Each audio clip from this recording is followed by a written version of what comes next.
August నెల 17వ తేదీ పునీత హయాచింతు, పోలెండులో డొమినికన్ గురువు, పోలెండు పాలక పునీతుడు, మతసాక్షి పండుగ. క్రైస్తవ విశ్వాసంలో గట్టి నమ్మకం కలిగిన పునీత హయాచింతు గారు వేదశాస్త్రాలను పఠించి పునీత డొమినిక్ గారిని కలిసి వారి సభలో గురువుగా చేరి వేద ప్రచారాన్ని కొనసాగించారు. క్రీస్తు విశ్వాసాన్ని ప్రజల్లో బలపరుస్తూ వెళ్ళిన ప్రతి ప్రాంతంలో విచారణను స్థాపించి కాలినడకనే ప్రయాణిస్తూ కఠిన మార్గాల గుండా ప్రమాదకరమైన మూర్ఖ ప్రజల్లో తిరుగాడుతూ క్రీస్తు రక్షణ చాటుతూ ఉత్తర ప్రాంత అపోస్తలుడిగా పేరు పొందారు.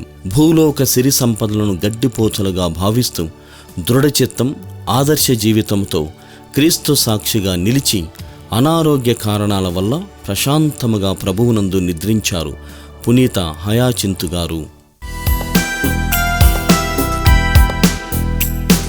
పునీత హయాచింతు గారా